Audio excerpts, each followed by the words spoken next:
Glen E. Rogers, the Casanova Killer's final chapter. Glen E. Rogers. The name echoes with a chilling resonance, a moniker earned through a trail of blood and broken lives. He is known by two names, the Casanova Killer and the Cross-Country Killer. His execution is scheduled for May 15, 2025 in Florida. The state seeks to close the book on a man convicted of the brutal 1995 murder of Tina Marie Cribbs in Tampa. But Cribbs was not his only victim. Rogers is suspected or convicted in multiple murders that stretch across the United States. At 62 years old, his time is running out. Give a like and subscribe. Leave a comment. Rogers was a native of Hamilton, Ohio. Before the darkness consumed him, he worked as a school district driver. He also served as a confidential informant for the local narcotics unit for about 4 years. This glimpse into the underbelly of society may have played a role in his descent. Rogers was diagnosed with chronic ambulatory psychotic disturbance with schizophrenia, paranoia, and mania. He self-medicated with alcohol and drugs, a dangerous cocktail that fueled his violent tendencies. The shadow of suspicion first fell upon Rogers in 1993. He was suspected of killing a man in Hamilton, Ohio. He moved out of Ohio after the suspicion. This marked the beginning of his cross-country killing spree. In 1995, Rogers was named as a suspect in the killings of 4 women.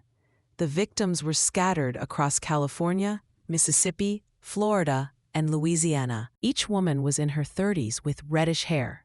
This detail suggests a disturbing pattern, a specific type that triggered his murderous rage. Rogers' reign of terror led to his placement on the FBI 10 Most Wanted Fugitives list.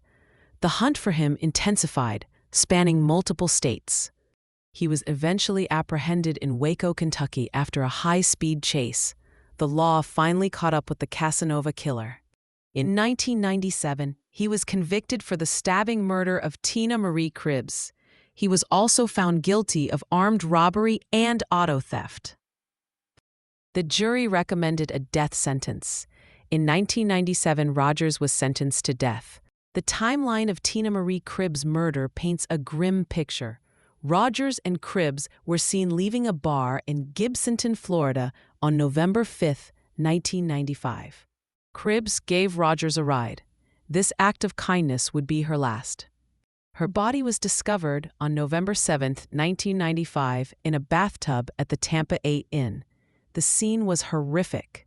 She was stabbed multiple times in the chest and buttocks. The medical examiner's testimony revealed the severity of the wounds, a testament to Rogers' brutality. The evidence linking Rogers to Cribbs' murder was damning. He paid for an extra night at the hotel and asked not to be disturbed. This action alone suggested a premeditated plan. Cribbs' wallet was found in a rest area, discarded like trash. Rogers' fingerprints were matched on a receipt found in his room. His watch was found under Cribbs' body, a silent witness to his crime. He was spotted driving Cribbs' white Ford Festiva.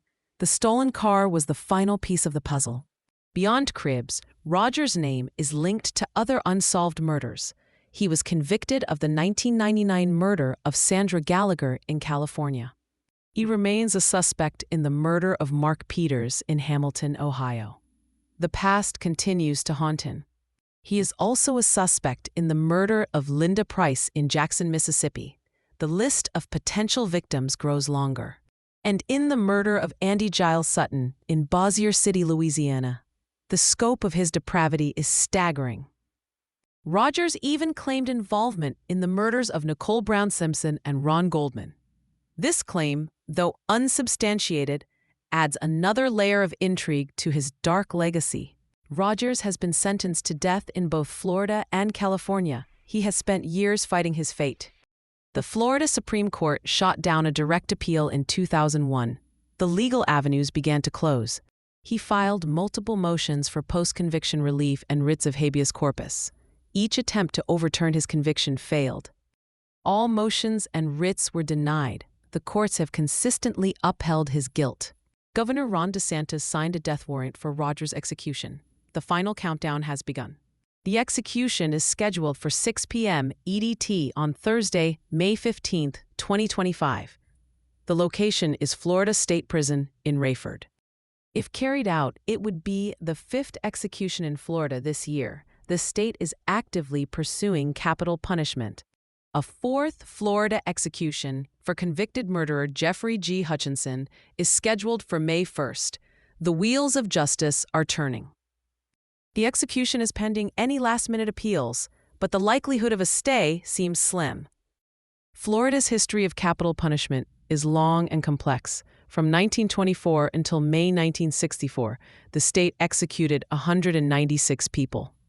There were no executions from May 1964 until May 1976, a brief pause in the state's use of the ultimate penalty. In 1972, the United States Supreme Court struck down the death penalty. This decision had a nationwide impact. The death penalty was reinstated in 1976. Florida resumed executions. Florida has carried out 107 executions since then. Glen E. Rogers may soon become number 108. The execution of Glen E. Rogers will not bring back the lives he took.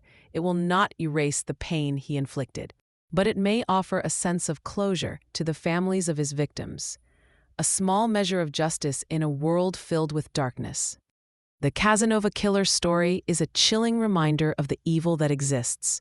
It is a story that must be told so that we never forget the victims and the importance of seeking justice. The scheduled execution serves as a stark reminder of the consequences of violence. It is a moment to reflect on the value of human life and the devastating impact of crime. As the clock ticks down, the world watches. The final chapter of Glen E. Rogers' life is about to be written.